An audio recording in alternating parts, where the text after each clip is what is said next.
First up tonight, there were emotional scenes at Christchurch Airport on the weekend when the last big group of New Zealand soldiers returned from Afghanistan.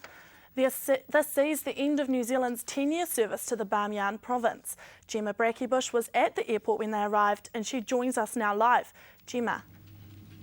These soldiers had been gone for 7 months, so as you can imagine, the families were pretty excited. Around 200 people gathered to welcome these soldiers back.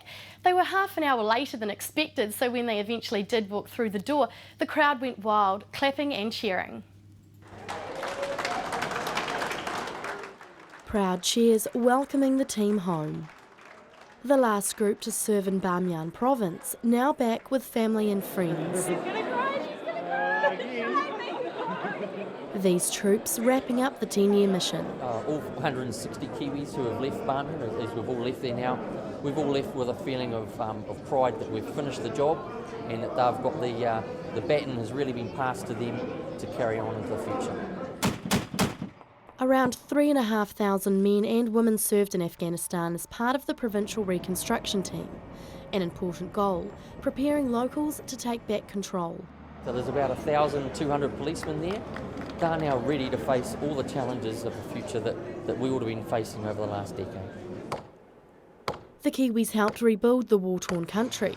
As well as buildings, they worked on roads, bridges and schools. Yeah, really immensely proud actually to be at the end and to see the work the PRT, the Provincial Reconstruction Team, has achieved in Afghanistan for the last 10 years, and then to bring all the boys home safely. That's been really fantastic. While no lives were lost in the last deployment, 10 New Zealanders died in Afghanistan, 5 just last year. Those guys paid the ultimate sacrifice, and that certainly shouldn't be forgotten by any stretch. For those who have made it home, it's perfectly timed, with school holidays and 3 weeks off to spend with family and friends. Now, Jemma, even though there's been a lot of coverage about these soldiers coming back, there are still New Zealanders over there. That's right, the rebuild work has finished, but as you can imagine, after 10 years, there's a lot of packing up to do. Around 30 Kiwis are still over there working at the big airbase to send equipment back.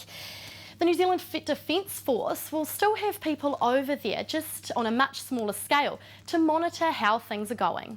Thanks, Jemma.